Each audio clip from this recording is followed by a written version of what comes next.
नमस्कार दोस्तों, आप सभी का अनअकैडमी के let's crack UP exam YouTube channel पर बहुत बहुत स्वागत है। मेरा नाम नूर आलम। आज के इस सेशन में हम लोग बात करेंगे ज्योग्राफी के बहुत ही मोस्ट इम्पॉर्टेंट क्वेश्चंस, यानी ये क्वेश्चंस जो कि आपके किसी न किसी एग्जाम में पूछे गए हैं। और अक्सर देखा होगा आपने यूपी पीसीएस में बहुत सारे क्वेश्चन ऐसे होते हैं जो प्रीवियस ईयर पेपर्स में पूछे गए होते हैं, वही आपको सेम टू सेम मिल जाते हैं।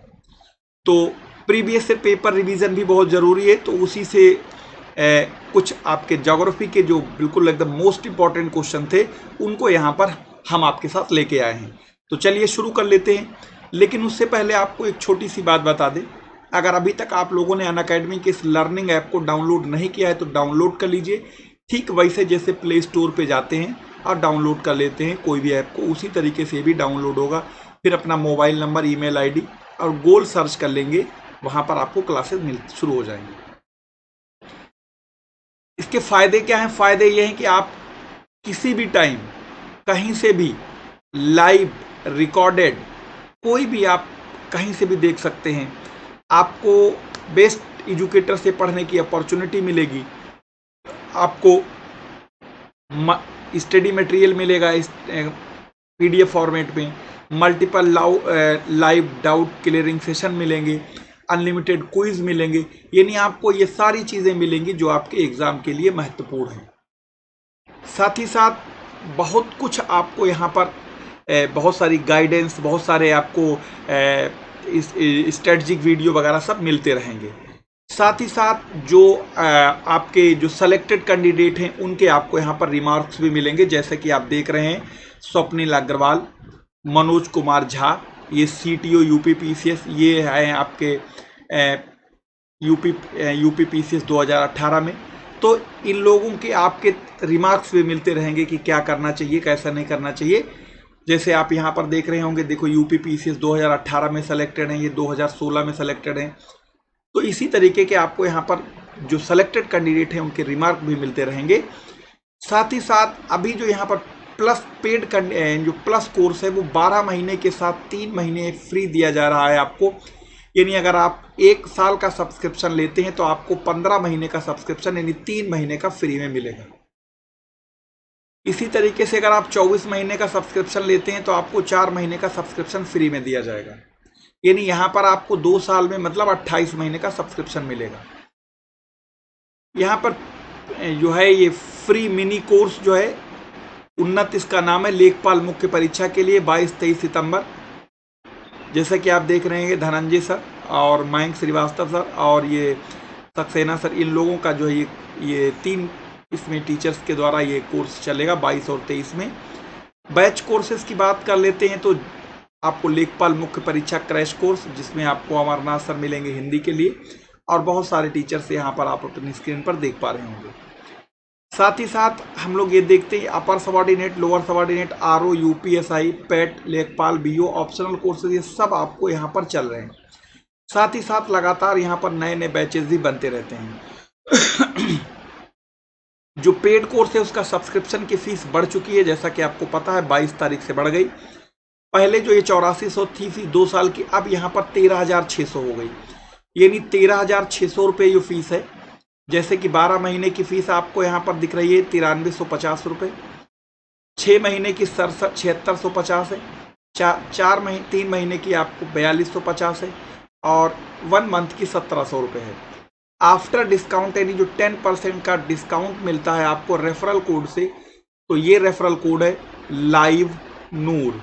इसको जैसे ही आप यूज़ करेंगे तो आपको 10% की छूट मिल जाएगी और छूट मिलने के बाद ये फीस हो जाएगी आपकी 12,240, ये हो जाएगी 8415, ये हो जाएगी 6885, ये हो जाएगी 3825, ये हो जाएगी आपकी इसमें से 153 रुपये, ये 1700 है, ये हो जाएगी 1530 रुपये। ये तो हो गया डिस्काउंट के बाद। लेकिन अगर आपने अनअकैडमी के लर्निंग ऐप पर बहुत सारी फ्री क्लास देखी तो आपको क्रेडिट मिले होंगे। तो अगर आपके पास क्रेडिट है तो आपको क्रेडिट से मैक्सिमम 10% की छूट और मिल सकती है, लेकिन वो तब जब आपके पास क्रेडिट होंगे। जो लोग यूपी और बिहार की एक साथ तैयारी कर रहे हैं उनके लिए सुनहरा अवसर ये है कि यहाँ पर याद रखिएगा कि यूपी और बिहार को तैयारी करने वालों एक ही साथ 2 राज्यों को एक सब्सक्रिप्शन से कवर किया जा सकता है, इसीलिए इसका नाम रखा गया सुपर कॉम्बो सब्सक्रिप्शन। साथ ही साथ कभी भी अनअकैडमी पर अगर आप कोई भी ऐसा वीडियो देखते हैं जो कि आपको लगता है इसमें कुछ ऐसा कंटेंट इनअप्रोप्रिएट है, तो आप इसे तुरंत क्लेम कीजिए, आपको अनअकैडमी देगा एक बेहतरीन इनाम। इस बात के लिए ताकि आपने इस वीडियो को बहुत ही बारीकी से आप देखते हैं। फ्री क्लासेस की अगर हम लोग बात करें, एक सवेरे फ्री क्लास 10 बजे चल रही है जिसमें आपको करंट अफेयर्स मिलता है। एक फ्री क्लास रात 9 बजे है जिसमें आपको कंप्लीट जीएस मिलती है। ये टेस्ट सीरीज है। तो आज का जो पहला सवाल है वो आपकी स्क्रीन पर कुछ ये है, और ये वो सवाल हैं जो कि आपके आयोग ने पिछले एग्जामों में पूछे हैं। जैसे कि आप देख पा रहे हो, निम्नलिखित किस राज्य में दक्षिण पश्चिम मानसून से बरसात नहीं होती है? राजस्थान, तमिलनाडु, कर्नाटक और पंजाब। देखिए आप लोग यहाँ से ऐसे इसको समझेंगे।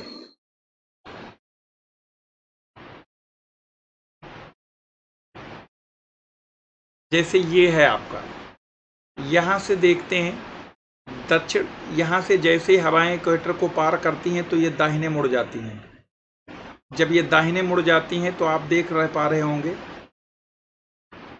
ये 2 शाखाओं में बढ़ जाती हैं। ये वाली शाखा जो कहलाती है बंगाल की खाड़ी,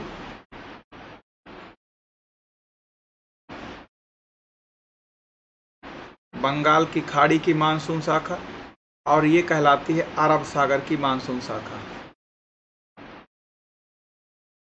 दोनों ये, अब यहाँ पर पश्चिमी घाट पड़ता है तो यहाँ पर तो ये खूब बरसात कराती हैं, लेकिन ये एरिया रेन शेडो में आ जाता है। तो यहाँ पर जो है ये बरसात कहाँ नहीं होगी दक्षिण पश्चिम मानसून से? वो तमिलनाडु में नहीं होगी। क्यों नहीं होगी? क्योंकि तमिलनाडु ये वाला एरिया है, यहाँ पर ये दक्षिण पश्चिम मानसूनों का प्रवाह नहीं होता है, बल्कि यहाँ पर जो बरसात होती है वो लौटते हुए मानसून से बरसात होती है। इसीलिए दक्षिण पश्चिम मानसून से बरसात लौटते हुए मानसून से होती है, ना कि आपकी दक्षिण पश्चिम मानसून से। अगले सवाल पे आते हैं, देश के किस भाग में मानसून के अरब सागर एवं बंगाल की खाड़ी की दोनों शाखाओं से बरसात होती है? मध्य प्रदेश, बिहार, पंजाब, उड़ीसा। इन्हीं दोनों शाखाओं से बरसात कहाँ पर होती है? तो जैसा कि अभी हमने पिछले क्वेश्चन में आपको डायग्राम के जरिए बताने की कोशिश की थी, तो यहाँ पर देखेंगे ये दक्षिण पश्चिम मानसून ब्रांच है, ये ऐसे ही, और ये आपकी बंगाल की खाड़ी की मानसून शाखा। दोनों ये शाखाएं आपस में पंजाब में मिल जाती हैं। कहाँ पे मिलती हैं? पंजाब में। तो एक क्वेश्चन अक्सर ये भी पूछ लेता है कि अरब सागर की मानसून शाखा और बंगाल की खाड़ी की मानसून शाखा जो है वो दोनों कहाँ पर मिल जाती हैं? तो याद रखिएगा दोनों की दोनों आपके पंजाब में मिल जाती हैं। कहाँ मिल जाती हैं? पंजाब में मिल जाती हैं। अगला है, कोरोमंडल तट पर सबसे ज्यादा बरसात होती है। जो कोरोमंडल तट पर सबसे ज्यादा बरसात होने का कारण है वो देखते हैं, चलिए।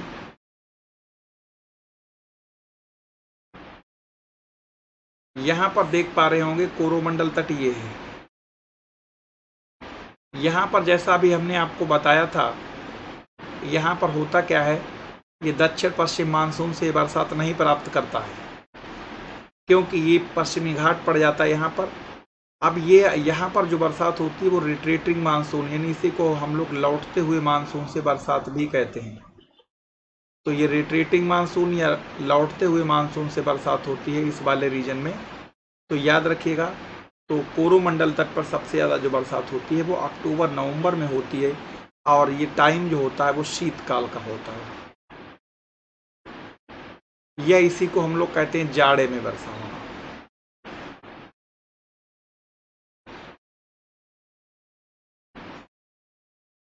अगला है, भारत वर्ष में सबसे ज़्यादा वर्षा होती है। ये क्वेश्चन अभी आपका पीजीटी में पूछा गया था, ज्योग्राफी का जो पीजीटी एग्जाम हुआ था, पीजीटी और टीजीटी इन दोनों में पूछा गया था। पश्चिमी घाट, हिमालय और मेघालय।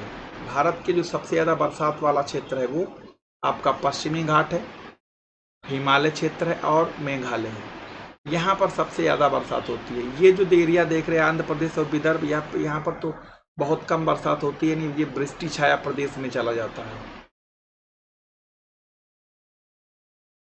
वृष्टि छाया प्रदेश में। दिल्ली में सबसे ज़्यादा तापांतर का कारण होता है अल्प वर्षा, कर्क रेखा के निकट, मरुस्थल के निकट या समुद्र से दूरी। तो देखिएगा, जैसे जैसे आप किसी भी जगह से, यानी किसी भी समंदर से किसी भी स्थान की जैसे जैसे दूरी बढ़ती है, तो वहाँ का जो टेम्परेचर वेरिएशन होता है वो ज़्यादा होता चला जाएगा। जैसे कि अगर मान लो समंदर से बहुत जितना दूर जो कोई होगा, वहाँ पर उतना जाड़े में ज़्यादा जाड़ा होगा और उतना ही गर्मी में ज़्यादा गर्मी होगी। तो इसीलिए दिल्ली जो है, सबसे ज़्यादा तापांतर का मेन जो कारण है वो है समंदर से दूरी। इन समंदर से दूरी जितनी होगी उतना ही ज़्यादा टेम्परेचर वेरिएशन आपको देखने को मिलेगा। निम्न में से किस स्थान पर सबसे कम वार्षिक वर्षा होती है? बेल्लारी, जैसलमेर, जोधपुर, लेह। तो सबसे जो है कम बरसात जो होती है वो होती है लेह में। लेह कहाँ है? लद्दाख में है।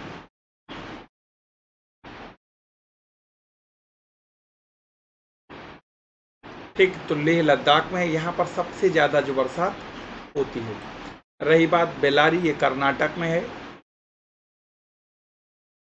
ये दोनों राजस्थान में है।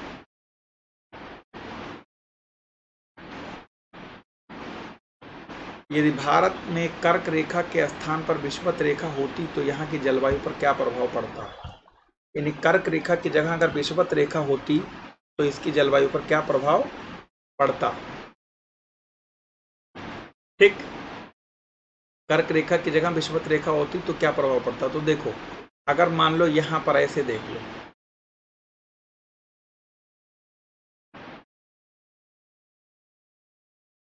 ये है कर्क रेखा। अगर यहाँ पर विषुवत रेखा होती तो विषुवत रेखा के ऊपर सूरज सीधा पड़ता है, सीधा पड़ने की वजह से गर्मी बहुत ज़्यादा होती है और साथ साथ बरसात भी बहुत होती है, यानी अधिक तापमान और अधिक वर्षा होता। मानसूनी जलवायु की विशेषता, प्रमुख विशेषता क्या होती है? मूसलाधार एवं पर्वतीय वर्षा? नहीं। मूसलाधार एवं चक्रवाती वर्षा? नहीं। मूसलाधार एवं संवहनी वर्षा? ये भी नहीं। मानसून एक अरबी शब्द है, इसका मतलब होता है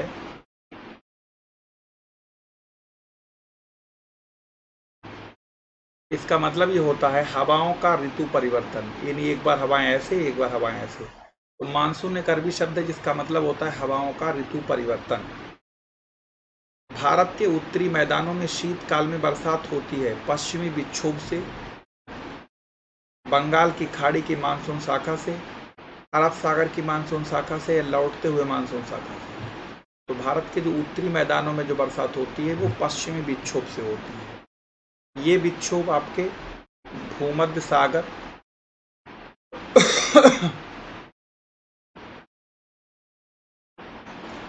और उसके आसपास एरिया में डेवलप होते हैं।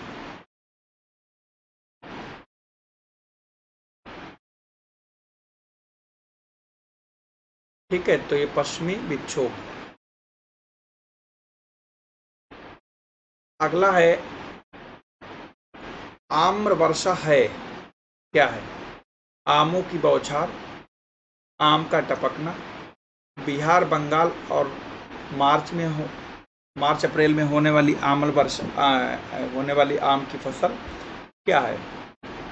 तो देखो, जो आम का वर्षा का मतलब है आम्र बौछार, और ये जो बिहार बंगाल मार्च एवं अप्रैल में होने वाली वर्षा की बात कर रहा है तो उसे कहा जाता है काल बैसाखी।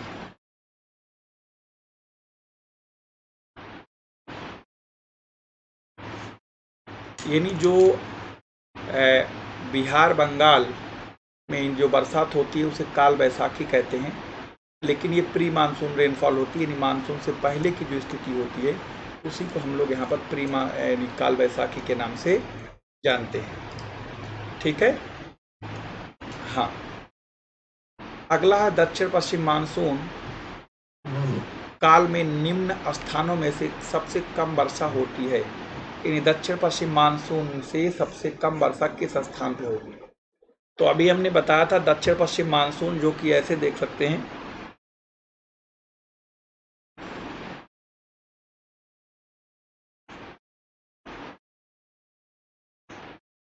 ये तो दक्षिण पश्चिम मानसून से इस एरिया में तो बरसात होती है, लेकिन तमिलनाडु वाले में नहीं होती है। तो चेन्नई में सबसे कम बरसात होगी दक्षिण पश्चिम मानसून से। ठीक है, सबसे कम बरसात अगर कहीं होगी तो वो चेन्नई में होगी, क्योंकि चेन्नई पड़ता है कोरोमंडल तट पर, और यहाँ पर जो बरसात होती है वो रिट्रीटिंग मानसून से होती है, यानी लौटते हुए मानसून से होती है। भारत के पश्चिमी तटों में ग्रीष्म में अति उच्च वर्षा का मुख्यतः कारण क्या है?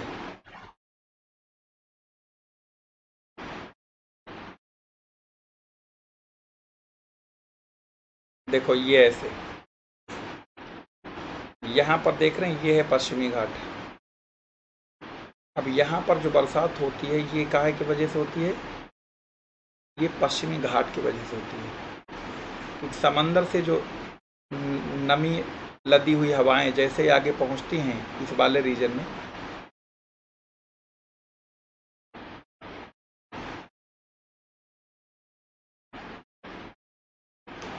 तो यहाँ पर जम के बरसात करती हैं। ये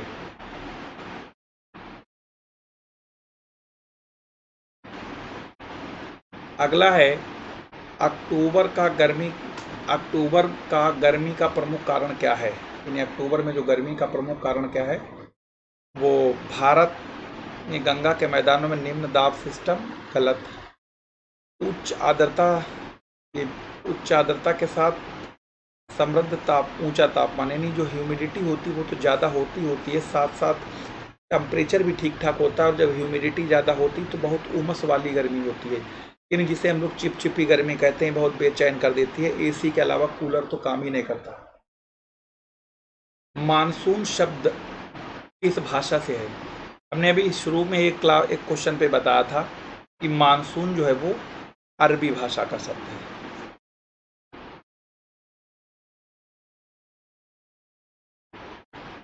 और इसका ये मतलब होता है कि हवाओं का ऋतु परिवर्तन, यानी हवाओं का अल्टा पल्टी।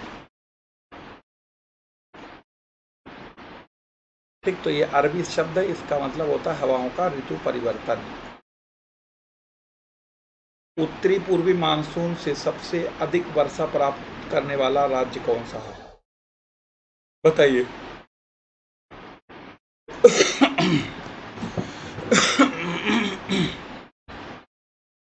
उत्तरी पूर्वी मानसून से सबसे अधिक वर्षा प्राप्त करने वाला राज्य कौन सा है?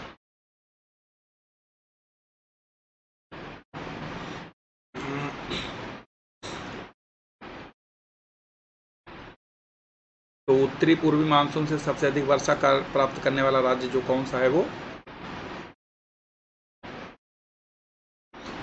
तमिलनाडु है।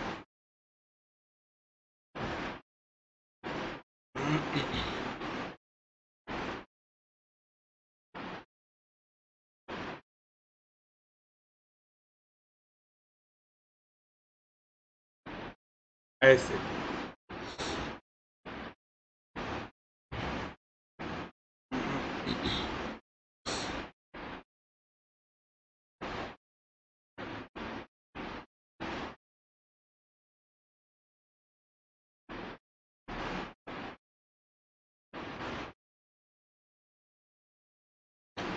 अगला है दक्षिणी पश्चिमी मानसून निम्नलिखित में से किस प्रदेश में सबसे पहले प्रवेश करता है? तो किस में प्रवेश करता है सबसे पहले, जरा देखो।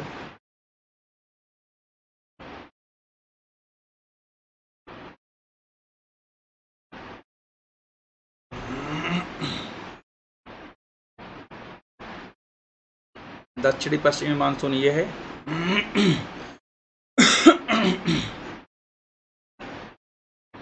और सबसे पहले देख रहे होंगे कहां पर ये एरो दिख रहे हैं?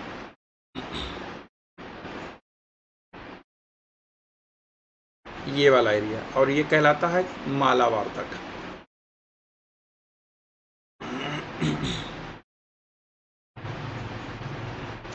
और मालाबार तट को किस राज्य के तट को कहते हैं? केरल के। भारतीय मानसून का वर्णन सबसे पहले किस अरब विद्वान ने किया था? तो ये किया था अल मसूदी ने। निम्न में से कौन भारतीय मानसून को प्रभावित नहीं करता है? तो अल नीनो तो भारतीय मानसून को बहुत ज्यादा प्रभावित करता है।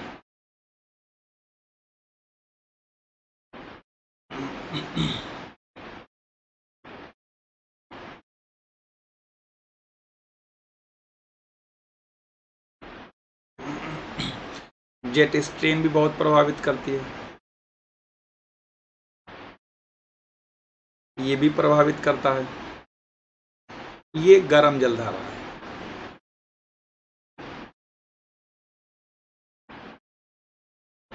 ये प्रभावित नहीं करता है।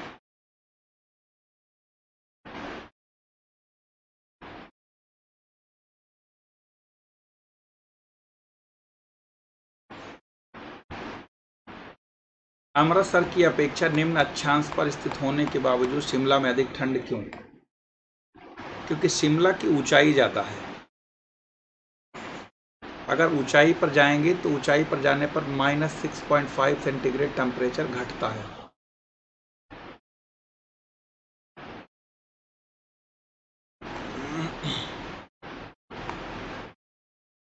भारत के उत्तरी पश्चिमी भाग में शीतकाल में वर्षा का कारण क्या है?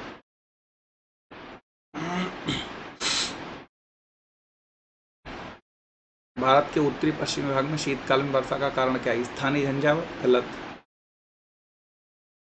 उत्तर पश्चिम में यह है पश्चिमी विक्षोभ। ये कहाँ उठते हैं? भूमध्य सागर के पास।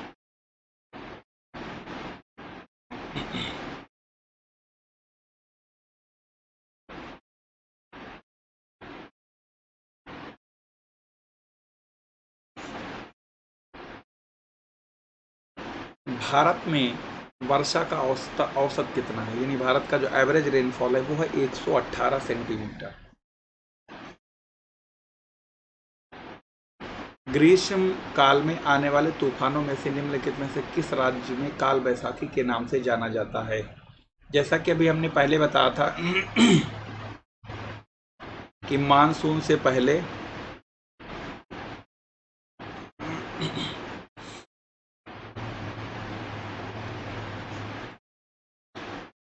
होने वाली वर्षा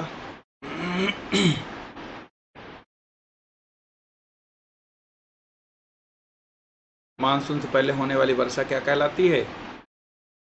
बंगाल बिहार में काल बैसाखी।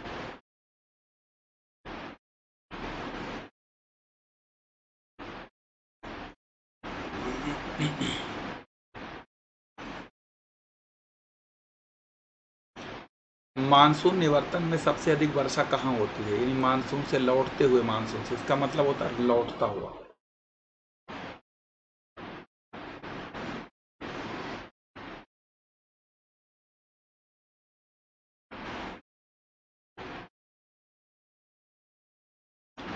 तो मानसून से लौटते से अधिक वर्षा कहाँ होती है?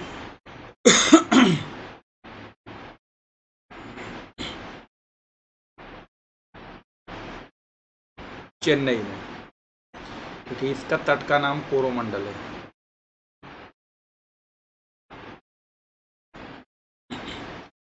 अक्टूबर और नवंबर के महीने में कहाँ पर वर्षा सबसे अधिक होती है? अक्टूबर और नवंबर मतलब शीतकाल में।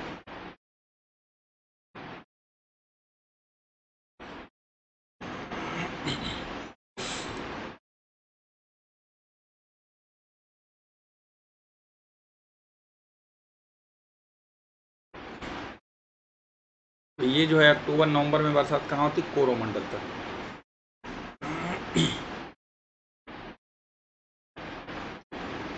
भारत में सबसे अधिक वर्षा मुख्यतः प्राप्त होती है कहाँ से? उत्तरी पूर्वी मानसून से, वापस होते हुए मानसून से, दक्षिण पश्चिम मानसून से, संवहनी वर्षा से। तो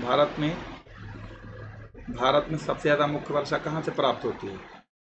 ये उत्तर पश्चिम मानसून से, नहीं सॉरी, दक्षिण पश्चिम मानसून से। यानी भारत में जितनी भी बरसात होती है उसका 80% दक्षिण पश्चिम मानसून से, और 80% इधर से, 20% इधर से। ग्रीष्म ऋतु में उत्तर भारत में बहने वाली गर्म हवाओं को क्या कहा जाता है? तो देखो, जैसे ये लोकल विंड होती हैं, जैसे उत्तर भारत में हम लोग कहते हैं लू, तो कहीं कुछ कहा जाता है तो कहीं कुछ कहा जाता है, अलग अलग जगहों पर अलग अलग नाम दिए जाते हैं। तो उत्तर भारत में इसे लू कहा जाता है। जैसे इटली में इसे सिराक को कहते हैं, मिस्र में खामसिन कहते हैं। ठीक है। ग्रीष्म ऋतु में पवनें चलती हैं।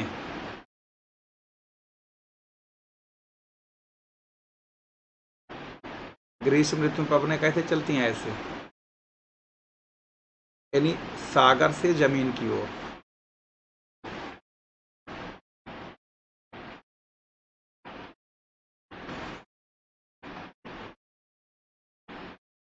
और शीतकाल में किधर चलती हैं? जमीन से सागर की ओर।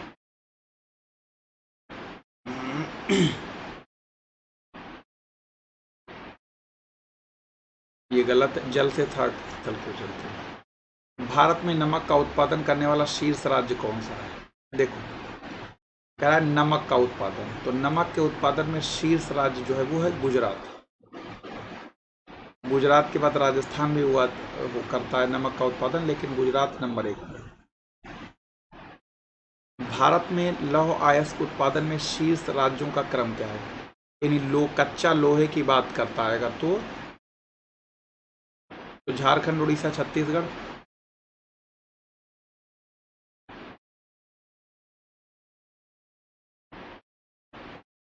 तो उत्पादन की अगर बात करते, भंडारण की बात करें तो ये, उत्पादन की बात करें तो ये। भारत में नमक का उत्पादन का शीर्ष राज्य क्या है? तो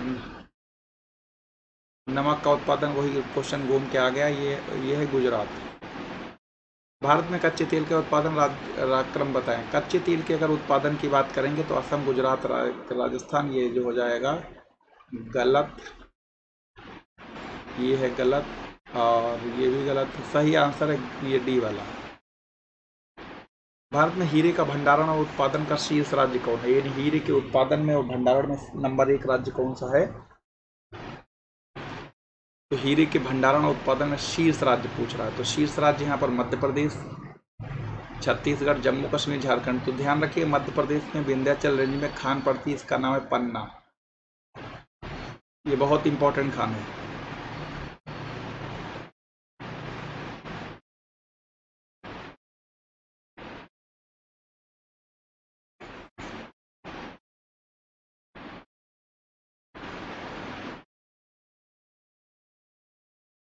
और हीरे का कारोबार सबसे ज्यादा सूरत में होता है।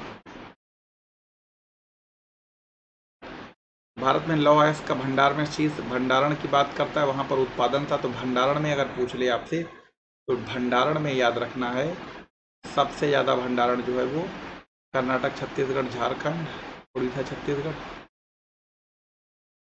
ये। निम्नलिखित में से मैग्नीज का उत्पादक राज्य कौन सा है? भारत में शीर्ष उत्पादक राज्य तो है वो है शीर्ष उत्पादक मैग्नीज का, तो छत्तीसगढ़ नहीं, हरियाणा नहीं, मध्य प्रदेश और कर्नाटक। तो मैग्नीज का सबसे बड़ा उत्पादक मध्य प्रदेश है। तो आज के लिए इतना ही। आप लोग let's crack UP exam Telegram channel join कर लीजिए, जिस पर आपको मिलेंगे यहाँ पर PDF क्लास के लिंक। और वीडियो को ज़्यादा से ज़्यादा लोगों को लाइक करिए और मैक्सिमम लोगों को उसको शेयर करिए, और चैनल को सब्सक्राइब ज़रूर करिए ताकि आपको हर आने वाला वीडियो सबसे पहले मिल सके। और हाँ, घंटा दबाना ज़रूर बिल्कुल ना मिस करिए। और स्पेशल क्लासेस रात मॉर्निंग में 10 बजे और रात में 9 बजे, ये टोटल फ्री है। एक पेड क्लास चल रही है जो कि 5 बजे होती है, इसमें कंप्लीट ज्योग्राफी मिल रही है, तो आप लोग इसे ज्वाइन करिए।